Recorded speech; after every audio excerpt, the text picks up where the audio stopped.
Hiro, this is it! Oh, in what way? Well, Kabuki is a wonderful showcase for traditional Japan, presented seriously and with great attention to detail. So you can actually see how people dressed and behaved long ago. It's living trad Japan, and it's very traditional itself. Yes, indeed. Kabuki is a classical and much-loved form of drama, featuring gorgeous costumes, outlandish makeup, and exaggerated movements.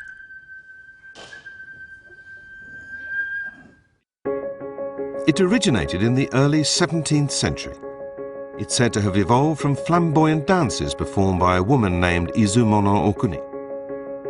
However, the shogunate soon prohibited women from performing on the stage, stating that their sensual dances corrupted public morals. As a result, Kabuki performances became plot-driven, and the unique tradition of male actors playing female roles came about at that time as a way to get around the restrictions imposed by the shogunate. One of the hallmarks of Kabuki is the use of makeup to indicate each character's personality. This is a famous play about the Soga brothers and their encounter with the man who killed their father. The type of white makeup worn by the actor playing the older brother, Juro, tells us he is gentle and good-natured. On the other hand, we know from this over-the-top makeup featuring bold red lines that his younger brother, Goro, is quick-tempered. This style of makeup, called kumadori, uses lines in one of three basic colors. Red symbolizes strength and a sense of justice. Blue means evil, so it's used for villains. And brown is used for a wide variety of supernatural beings. The hot-blooded younger brother and the sensible older brother. In Kabuki, makeup clearly indicates the type of character being portrayed. The memorable poses struck by actors at significant moments, called mie, are another hallmark of Kabuki.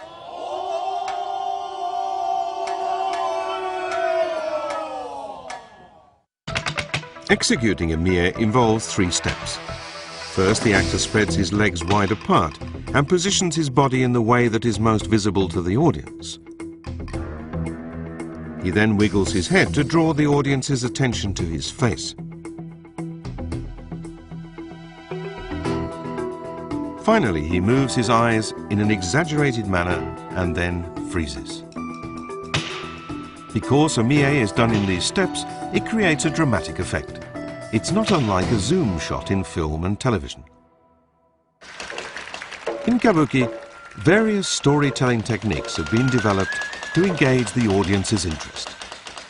Today, they are all regarded as unique artistic conventions.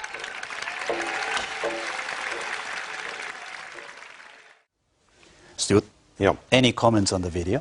Well, the use of exaggerated makeup and mie is an interesting part of Kabuki, originally developed because plays were only lit by candle. Yes, and Kabuki has always involved a lot of interaction with the audience. Yes, including members of the audience shouting their encouragement. Right. Hiro, the name Kabuki itself is interesting, isn't it? Yes, it derives from an old verb, kabuku, meaning being offbeat or eccentric. But later it came to be written with kanji, meaning a song, dance, skills. And that's appropriate because, like all the other traditional theatrical arts, Kabuki is a form of musical drama with lots of dancing and stylized choreographed movements, most of them decided long ago. That means it's very different from Western drama and somewhere between opera and ballet.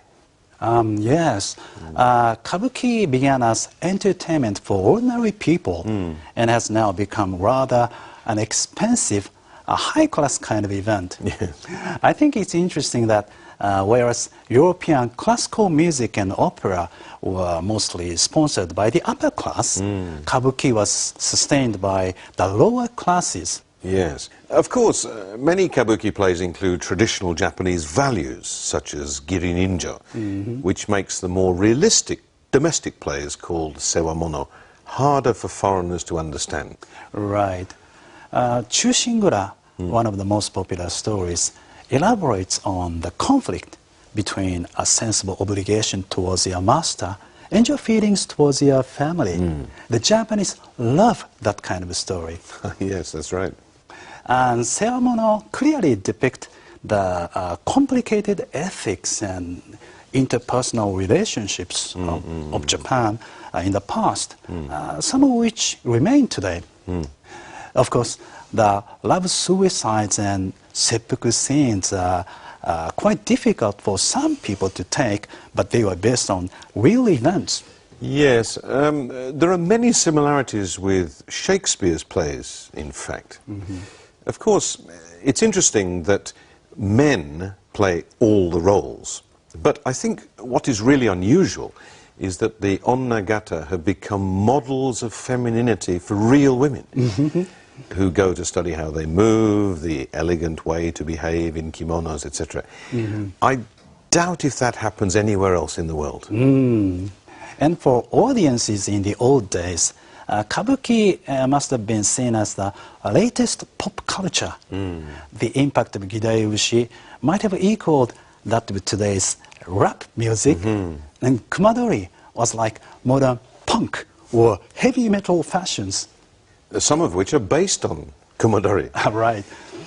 Kabuki includes all kinds of performances, both tragic and comic. And I would recommend experiencing all the different genre of plays and dances it has on offer. I agree.